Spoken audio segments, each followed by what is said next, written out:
The Montana Territory stretched endlessly beneath a steel-gray November sky, its rolling grassland already touched with the brown of approaching winter. Samuel Brennan rode the fence line of his struggling ranch with the weary persistence of a man fighting a losing battle against time, weather, and economics. At 47, Sam looked older than his years, the lines around his green eyes carved deep by squinting against prairie winds, his once dark hair now streaked with silver, and his shoulders bent beneath the weight of problems that seemed to multiply with each passing season. The fence he was inspecting told the story of his troubles in stark detail. Built 15 years ago when cattle prices were high and the future looked bright, it now sagged between rotting posts like a physical manifestation of his failing dreams. The barbed wire was rusted and broken in dozens of places, the wooden posts had succumbed to rot and insect damage, and entire sections had been flattened by the harsh Montana winters or wandering buffalo herds. Sam's small spread 800 acres of decent grazing land along Willow Creek had once supported a herd of nearly 300 head. Now he was down to fewer than 50 cattle, and those were scattered across range that he could no longer properly fence or control. Every break in the fence line meant lost animals, either to predators or to simple wandering that took them beyond his ability to recover them. The cost of replacing the fence was staggering more money than Sam could hope to raise from his depleted herd or his modest savings. He'd spent the morning calculating materials and labor, and the figures painted a grim picture. Without a proper fence, he'd continue losing cattle until he had nothing left to lose. With the fence, he might survive another few seasons, but only if cattle prices improved and the weather cooperated. As he dismounted to examine a particularly damaged section where a fallen tree had crushed 20 feet of fence line, Sam heard something that made him pause and listen carefully. It was the sound of a horse approaching at speed, but irregularly the uneven gait of an animal carrying a rider in distress. Emerging from a stand of cottonwoods along the creek came a horse and rider, both clearly in trouble. The horse was lathered with sweat and favoring its left front hoof, while the man in the saddle swayed precariously, his hands barely maintaining their grip on the reins. Blood stained his shirt front, and his face was pale with shock and pain. Sam recognized the rider as he drew closer. Joseph Standing Bear, a member of the Blackfeet Nation who lived with his extended family on a small reservation about 20 miles north of Sam's ranch. The Blackfeet and the local white ranchers maintained an uneasy peace, trading when it was mutually beneficial but keeping their interactions strictly business and carefully polite. Joseph's horse stumbled and nearly fell as it reached Sam's position, and the injured man would have pitched from the saddle if Sam hadn't moved quickly to catch him. Up close, Sam could see that Joseph had been shot a rifle bullet that had passed through his left shoulder, leaving wounds that were bleeding steadily, but didn't appear to have hit any vital organs. "Joseph," Sam said as he helped ease the wounded man down from his horse, "what happened to you?" Joseph's voice was weak but determined. "Claim jumpers. 3 of them. Tried to take my family's land," said Indians. "I had no right to property, even reservation land." He winced as Sam examined his wounds. "I fought them, but there were too many. Had to run." Sam felt his jaw clench with anger. Claim jumping was bad enough when it targeted legitimate homesteaders, but attacking reservation families was both morally wrong and illegal under federal law. The Blackfeet had already lost most of their ancestral territory to white expansion. To steal what little remained was an act of particular cruelty. Sam helped Joseph into his modest cabin, settling him on the horsehair sofa that served as the main furnishing in his sparsely decorated front room. The wounded man was losing blood steadily, and his color was growing more alarming by the minute. "I need to get that bleeding stopped," Sam said, moving to gather medical supplies from the cabinet where he kept items for treating both human and livestock injuries. "Then we need to figure out what to do about those claim jumpers." As Sam cleaned and bandaged Joseph's wounds, the full story emerged. 3 men had arrived at the Standing Bear family's small farm that morning, armed with rifles and carrying documents they claimed gave them legal ownership of the reservation land. When Joseph's father, Chief Standing Bear, had tried to explain that reservation land couldn't be sold or claimed by outsiders, the men had grown violent. "They shot first," Joseph said through gritted teeth as Sam applied pressure to stop the bleeding. "Said they didn't have time to argue with ignorant savages. My father, my wife and children, I don't know if they're alive or dead." The implications of the attack were staggering. If claim jumpers were targeting reservation families with violence, it could trigger a larger conflict that would endanger everyone in the area. The Blackfeet had young warriors who would not tolerate attacks on their elders and families, while the white community had its share of men who would use any Indian retaliation as an excuse for broader violence. "We need to get word to the territorial authorities," Sam said as he finished bandaging Joseph's wounds. "This is a federal matter. Attacking reservation land is a crime that goes beyond local jurisdiction." Joseph shook his head weakly. "By the time federal marshals arrive, my family could be dead or driven away. The claim jumpers aren't going to wait for legal proceedings. They'll use violence to establish their presence, then claim they were defending property they legally owned." Sam understood the dilemma all too well. Justice in the Montana Territory was often too slow and too distant to help people who needed immediate protection. But intervening in a dispute involving reservation land could put Sam himself at risk of legal troubles, especially if the claim jumpers had managed to file documents with territorial authorities. As he pondered the situation, Sam realized that Joseph's horse had gone lame and wouldn't be able to carry him back to his family even if he recovered from his wounds. The animal would need at least a week of rest before it could travel safely, and Joseph needed several days of recovery time before he'd be strong enough to ride. "You're staying here until you heal up," Sam decided aloud.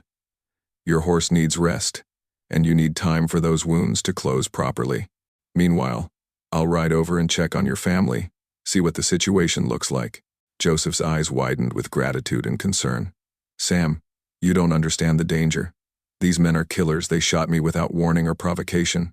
If they see you interfering, then I'll be careful," Sam replied grimly. "But I can't sit here knowing that your family might be in danger while you're too hurt to help them." The decision felt right despite its obvious risks. Sam had spent too many years watching his own dreams crumble through inaction and circumstances beyond his control. Here was a situation where action might actually make a difference, where helping someone else might provide the sense of purpose that had been missing from his life since his ranch began failing. Besides, Sam added as he prepared to saddle his best horse, claim jumpers who would attack reservation families aren't going to stop there.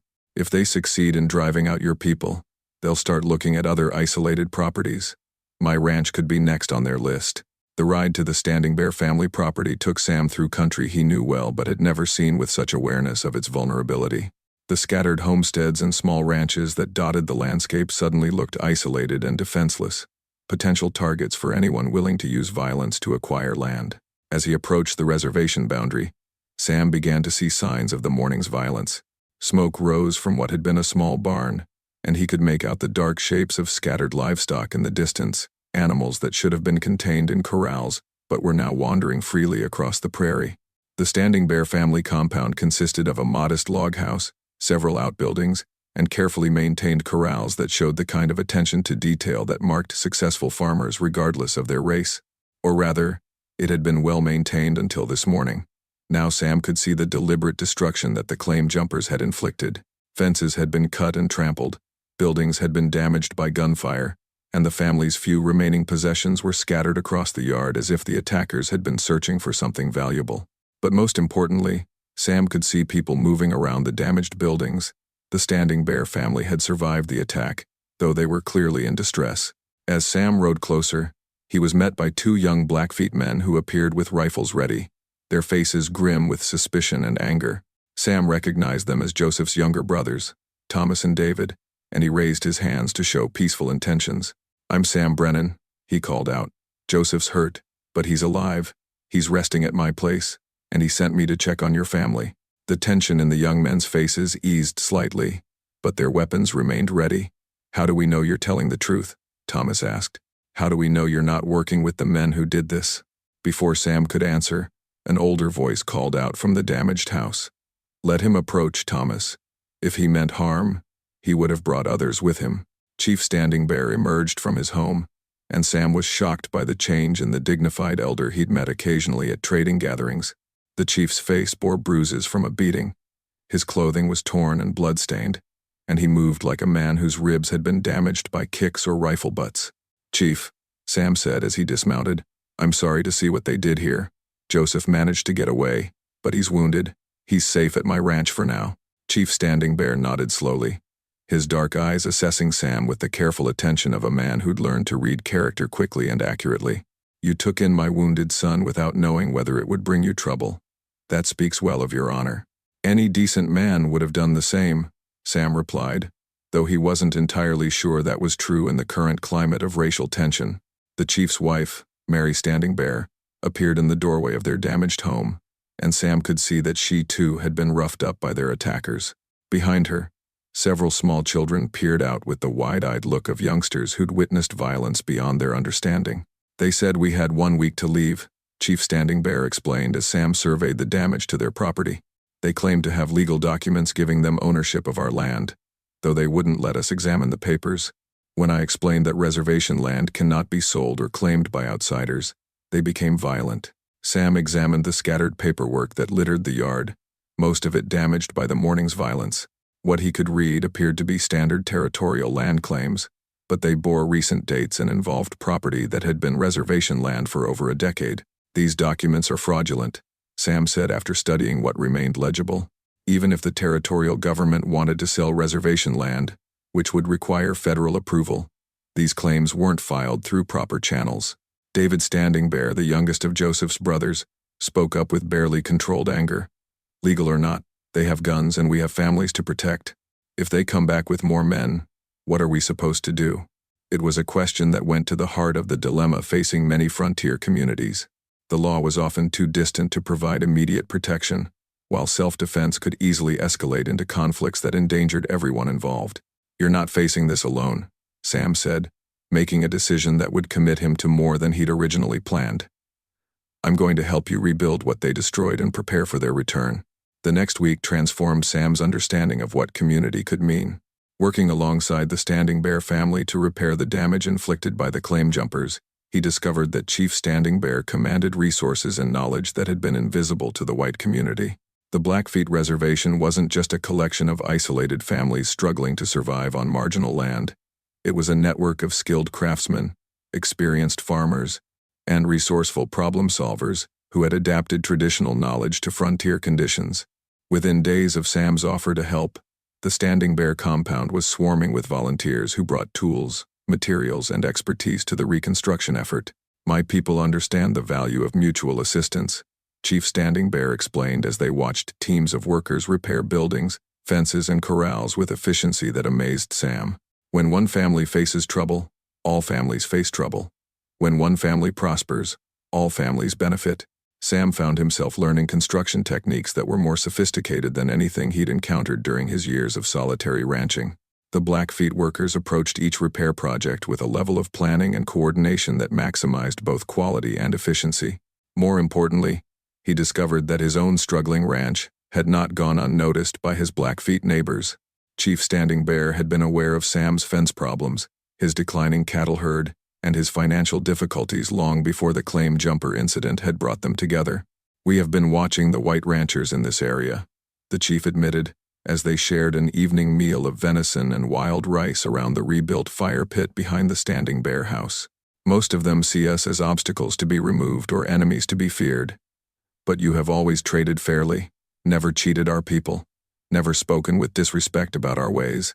Joseph, whose recovery had progressed well enough for him to return home, added his own observations. When my cousins needed winter supplies 2 years ago, you gave them credit even though you didn't know if they could pay. When the Johnson Ranch accused our young men of stealing cattle, you spoke up for us at the town meeting. Sam barely remembered the incidents they mentioned, but clearly his small acts of fairness had been noticed and discussed within the Blackfeet community. What he'd considered simple decency had been evaluated as evidence of his character and trustworthiness. The claim jumpers returned on the 8th day after their initial attack, but they found a very different situation than they'd expected. Instead of a frightened family cowering in damaged buildings, they discovered a fully repaired compound defended by over 20 armed men who clearly knew how to use their weapons. Sam watched from his position behind a reinforced corral as the 3 claim jumpers approached the Standing Bear house with the swagger of men who expected easy intimidation.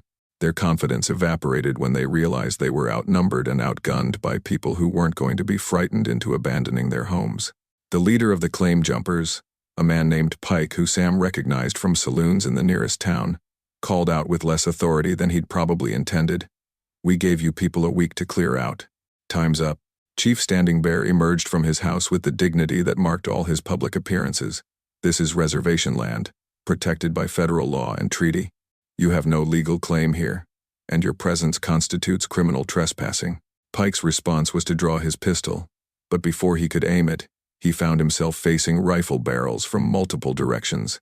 The Blackfeet warriors who'd positioned themselves around the compound had remained invisible until the moment violence was threatened, and their sudden appearance left the claim jumpers with no good options. "I'd suggest you gentlemen mount up and ride away," Sam called out, making his own presence and allegiance clear.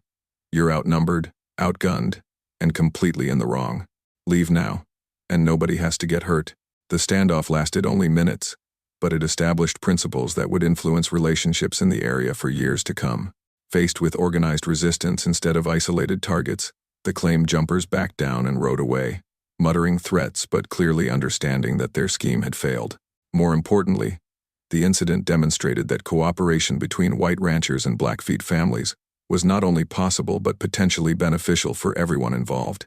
The network of mutual support that had enabled such an effective defense could be applied to other challenges facing the frontier community. "What we accomplished here needs to continue," Chief Standing Bear said as the volunteers began dispersing back to their own homes and responsibilities. "The problems we face: drought, harsh winters, cattle thieves, corrupt officials, these affect all of us regardless of the color of our skin." Sam found himself appointed as an unofficial liaison between the Blackfeet community and the scattered white ranchers in the area. His reputation for fairness, combined with his demonstrated willingness to stand up for what was right, made him a natural bridge between groups that had previously viewed each other with suspicion. The first major test of this new cooperation came within a month, when early winter storms threatened livestock throughout the region. Traditional response would have been for each ranch to struggle through the crisis alone, accepting whatever losses were unavoidable and hoping for better weather. Instead, Chief Standing Bear proposed a coordinated response that pooled resources and knowledge to minimize losses for everyone. Blackfeet families contributed their superior knowledge of weather patterns and winter survival techniques, while white ranchers provided access to larger hay stores and better winter shelters. "My grandfather taught me to read the signs that warn of severe weather," explained Thomas Standing Bear as he helped Sam move his cattle to better protected winter pastures. "The way the animals behave, the color of the sunset, the direction of the wind, these things tell us what's coming days before it arrives." The cooperation proved remarkably effective. Ranchers who followed Blackfeet weather predictions were able to prepare for storms that caught their neighbors by surprise, while Blackfeet families gained access to resources that helped them weather the harshest months more comfortably than they'd experienced in years. But it was the spring that brought the most dramatic demonstration of what their cooperation could accomplish. When Sam's fence problems reached the point where he was considering abandoning his ranch, Chief Standing Bear approached him with a proposal that would change both their lives.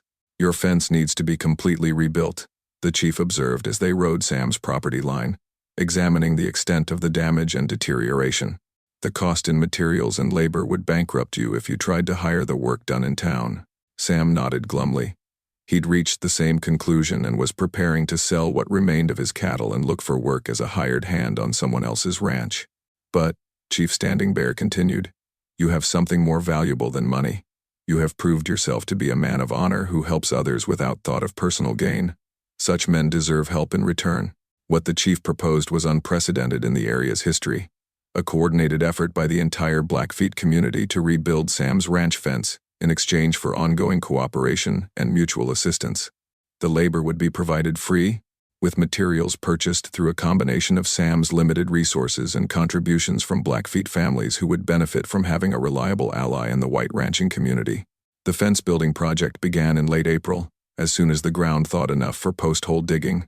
What Sam had expected to be a modest effort involving a few families turned into something approaching a community celebration, with over 50 people participating in various aspects of the work. The organization was unlike anything Sam had ever witnessed.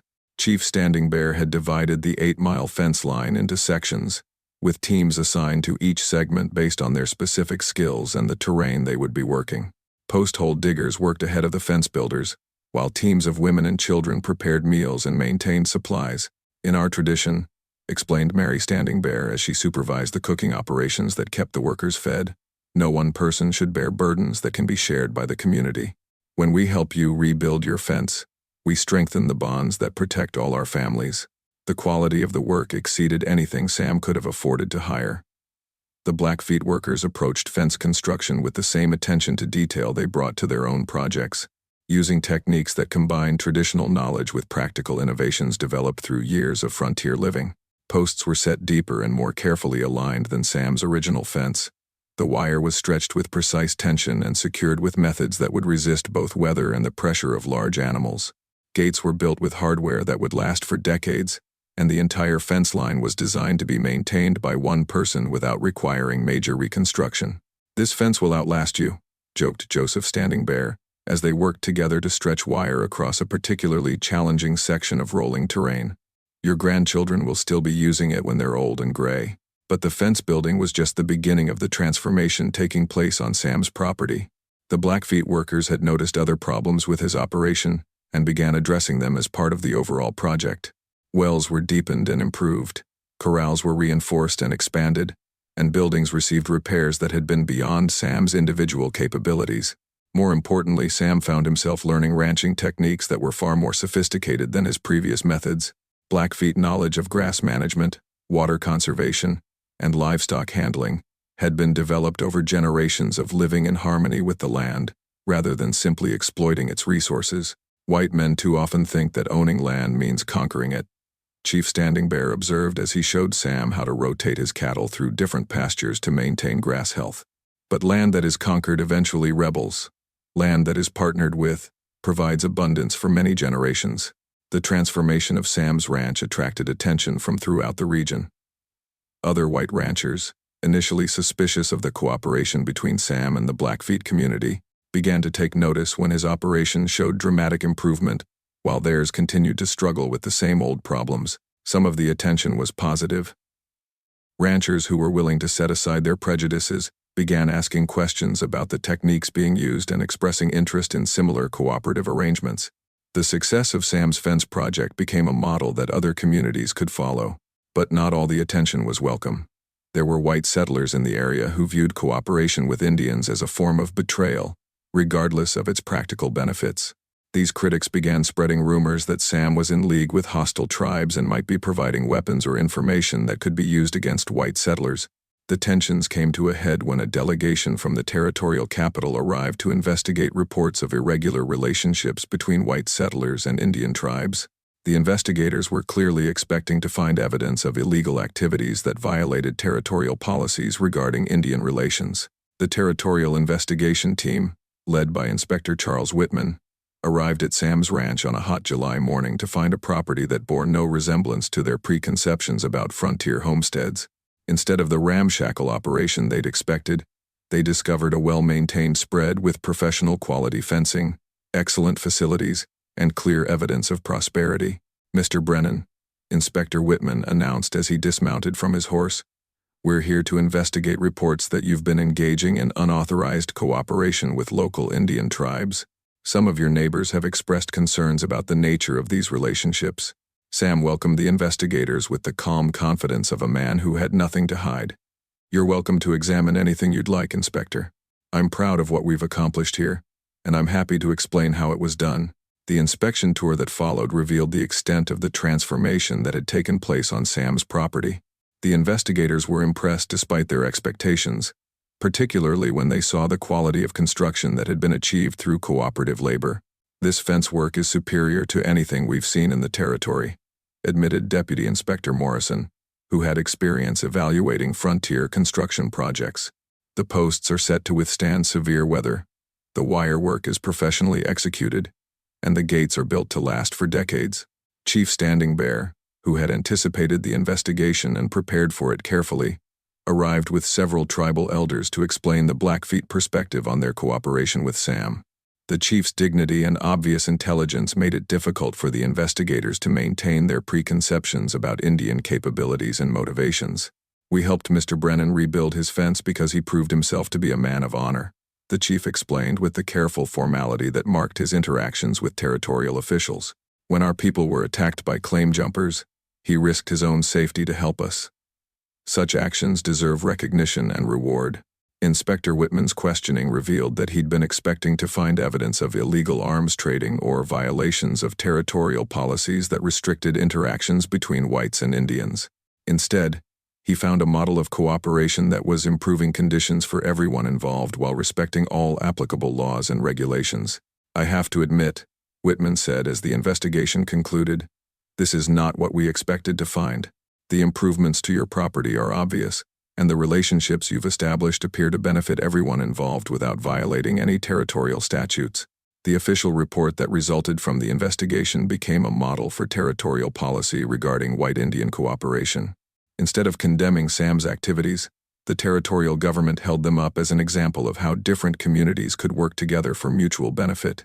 But the real validation of the cooperative approach came during the severe winter of 1885, when the harshest weather in decades threatened the survival of every ranch and farm in the area. Traditional responses to such emergencies, individual families struggling alone against impossible conditions, would have resulted in massive livestock losses and possibly human casualties. Instead, the network of cooperation that had grown from the fence-building project enabled a coordinated response that minimized losses for everyone involved. Families shared resources, knowledge, and labor in ways that multiplied everyone's chances of survival. Sam's ranch became a coordination center for these emergency efforts, with his improved facilities serving as shelter for both livestock and people during the worst storms. The fence that had been built through community cooperation proved strong enough to contain animals even in blizzard conditions, preventing the kind of losses that devastated other ranchers. "What we built here was more than just a fence," Sam reflected, as spring returned and revealed that his ranch had suffered minimal losses while others had been devastated. "We built relationships that turned neighbors into family, strangers into allies." The success of the cooperative model established around Sam's ranch attracted attention from far beyond the Montana Territory. Agricultural experts from Eastern universities came to study the techniques being used, while government officials examined the social and economic benefits of the white Indian partnerships that had developed. Dr. Harrison Phillips, a professor of agricultural science from Cornell University, spent a month documenting the innovations that had emerged from the cooperation between Sam and the Blackfeet community. His subsequent report, published in the American Journal of Agriculture, brought national attention to what was happening in remote Montana. The integration of traditional Native American land management practices with European American ranching techniques has produced results that exceed what either approach could accomplish alone, Dr. Phillips wrote. The fence construction project that began this cooperation represents only the beginning of what such partnerships might achieve. The academic recognition led to government funding for expanded cooperation projects throughout the region. The Bureau of Indian Affairs, traditionally focused on policies of separation and control, began exploring ways to encourage productive partnerships between reservation communities and neighboring white settlers. But perhaps more importantly, the success of Sam's ranch inspired similar cooperative efforts throughout the Montana Territory and beyond. Ranchers and farmers who had initially been skeptical began reaching out to their Indian neighbors, looking for ways to combine resources and knowledge for mutual benefit. "It's spreading like ripples from a stone thrown in a pond," Sam observed during a meeting of ranchers who were planning their own cooperative projects. "Every success makes it easier for others to try the same approach." The fence that had started it all required minimal maintenance over the years, testament to the quality of construction that had been achieved through community effort. But it had become more than just a practical barrier. It had become a symbol of what was possible when people chose cooperation over conflict. Joseph Standing Bear, now fully recovered from his wounds and serving as a tribal liaison for cooperative projects throughout the region, often brought visitors to see Sam's fence as an example of what indigenous and settler communities could accomplish together. "This fence marks more than just property boundaries," he would explain to curious observers. "It marks the boundary between the old way of doing things, everyone for themselves, and a new way that recognizes that we're all stronger when we work together." The standing of both Sam and Chief Standing Bear in their respective communities had been transformed by their cooperation. Sam was now regarded as one of the most successful ranchers in the territory, while Chief Standing Bear was recognized as a visionary leader who had found ways to preserve his people's traditions while adapting to changing circumstances. More importantly, their friendship had deepened into something that resembled brotherhood. They consulted each other on major decisions, their families celebrated holidays and important events together, and their children grew up bilingual and bicultural in ways that enriched everyone's lives. "When I first found Joseph wounded and helped him recover," Sam said during a speech at the territorial capital, "I thought I was just doing what any decent person would do. I never imagined that simple act of kindness would lead to the transformation of my entire life." The transformation extended beyond individual families to encompass entire communities. Towns that had previously been divided by racial tensions began organizing integrated social events, business partnerships, and educational programs that benefited everyone involved. By 1890, the cooperative model that had grown from Sam's Fence project had expanded throughout the Montana Territory and into surrounding regions. What had begun as a simple case of neighbors helping neighbors had evolved into a systematic approach to community development that was being studied and replicated across the American West. The fence itself had become something of a pilgrimage site for people interested in seeing where the movement had started. Visitors would arrive from distant states to examine the construction techniques, meet the families involved, and learn about the social and economic innovations that had emerged from their cooperation. "We get people from as far away as California and Texas," Sam told a reporter from the territorial newspaper.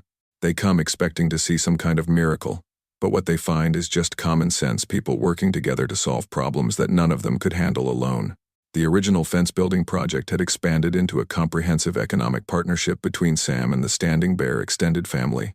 They jointly owned cattle herds that ranged across both reservation and private land, operated a successful horse breeding program that supplied animals to ranchers throughout the region, and had established trading relationships that stretched from Canada to Mexico.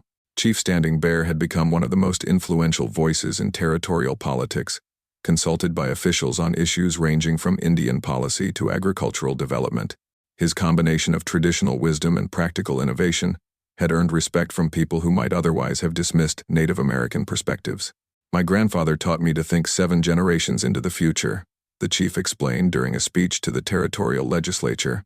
"What we do today must benefit not just ourselves, but our children's children's children. The partnerships we've built here are designed to last long after all of us are gone."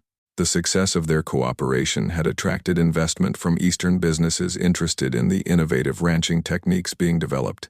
But Sam and Chief Standing Bear had been careful to maintain local control over their operations, ensuring that outside investment enhanced rather than replaced their community-based approach. The fence that had started it all still stood strong after 5 years, requiring only minor maintenance and continuing to serve its original purpose effectively. But its symbolic importance had grown far beyond its practical function. It represented proof that cooperation could triumph over conflict, that different cultures could enhance rather than threaten each other. Sam's ranch had become a training center, where young people from both white and Indian communities learned integrated approaches to land management, animal husbandry, and sustainable agriculture. The techniques developed there were being taught at agricultural colleges throughout the country. "What we've learned here," Sam said during a graduation ceremony for the first class of students to complete the integrated agriculture program, "is that diversity of knowledge and experience makes everyone stronger. When we combine the best of traditional Native American practices with the best of European American innovations, we achieve results that neither approach could produce alone." The marriages that had taken place between white and Indian families involved in the cooperative projects had produced children who moved freely between both cultures, serving as natural bridges between communities that had once viewed each other with suspicion and fear.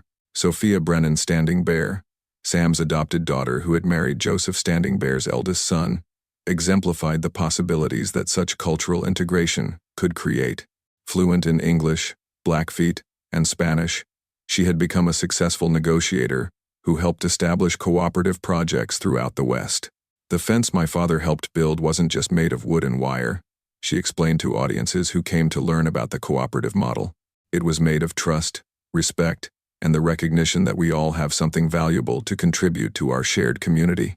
As the 19th century drew to a close, the transformation that had begun with Sam's Fence project had influenced the development of the entire American West.